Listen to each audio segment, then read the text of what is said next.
my channel.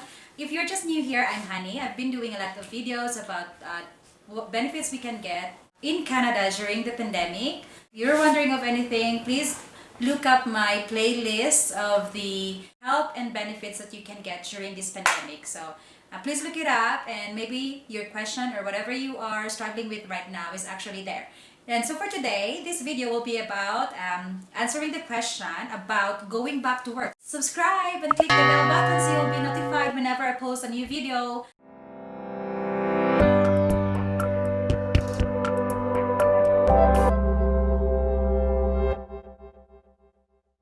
So most of us are now back at work. So somebody asked me, if I go back to work, will I still be getting the CERB? So if you are going back to work, you just have to make sure you are not earning more than $1,000 a month. Once you start earning more than $1,000 a month, then you will not be getting the CERB anymore. You will not be entitled to it. So just keep track of your hours or your earnings and make sure you don't get... I'm not saying make sure. If you're just gonna be earning less than $2,000 for that duration, if you have a choice, then that's the only thing you have to keep in mind. Once you start earning more than $1,000, then you will stop getting the CERB. So if you are getting more than $1,000, what can you do? So you have to reflect that in your bi-weekly report if you applied for CERB through the Services Canada. If you applied through CRA, then you cannot reapply for the next period. You can call them if you want to make sure that your status, your new status is being conveyed properly. You can call them, or if you want to make sure that everything will be all right, or if you have any other questions regarding this, then you can call them. But basically, you only have to make sure that if you are earning more than $1,000, you are reporting this. About somebody asked me about the 16 weeks eligibility for the CRB. So how is it calculated? How is the 16 weeks calculated?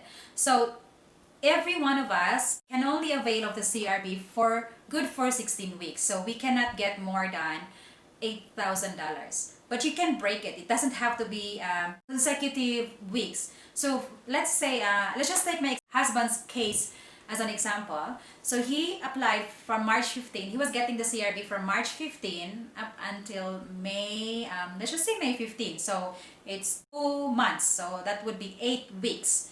So he is back at work now, and I'm sure he will be getting more than $1,000. So then he will stop getting the CRB for sure. From May 15 onwards, he won't be, like say May 15 till July 15, he won't be getting the CRB because he is back at work full time. Now, if for some reason, God forbid, he has to be laid off again, or the hotel will close, or whatever scenario it will be, which is caused by the pandemic, then he has to go back to the CERB. If he goes back to the CERB, he still has 8 weeks. He only enjoyed 8 weeks from March 15 to May 15, so he still has 8 weeks to avail of from July, August to September.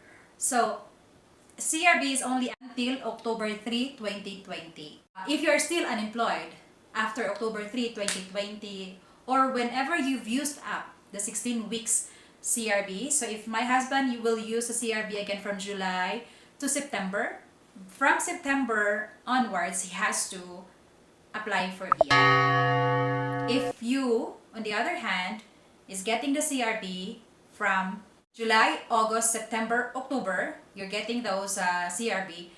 From October 4, 2020 onwards, your CRB application will now be converted to EI. I'm just not sure about those ones who applied for CRB through CRA, if that will automatically convert to EI. I think you have to reapply for EI in the Services Canada website. But for those who are already in the Services Canada website, you can the system or Services Canada will assess your application and convert it to EI right away, I think.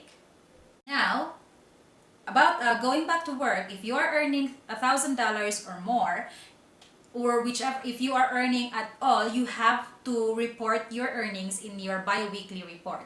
And please be honest, because CRA will find out anyway, no matter what, when everything settles down, CRA will find out how much you are getting during these periods. So there's no way to lie about the earnings. So if you are earning however much it is, you have to declare in your bi-weekly report, and the earnings you will declare, it will be before deductions. So you don't have to wait for your payday or when your T4, or no, not T4, your paycheck to do the bi-weekly report. You just have to know how much you're getting paid for every hour that you work and how many hours you work, and then you'd be able to calculate how much you earn, because the earnings that you have to declare is before deductions, before tax, before anything else that your company will deduct from your pay.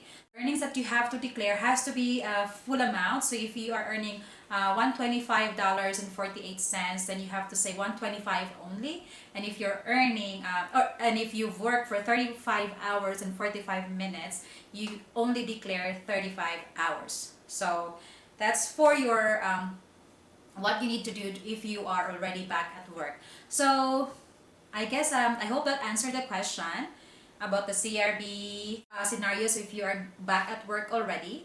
And I think that's it. Now, thank you so much for watching my vlogs. Thank you so much for supporting this channel. I've reached my goal of having this channel monetized. So really, really grateful for everyone who has been sharing my videos, leaving comments, leaving nice words. Thank you so much. And I hope everyone is safe and getting what they need right now. Thank you, thank you.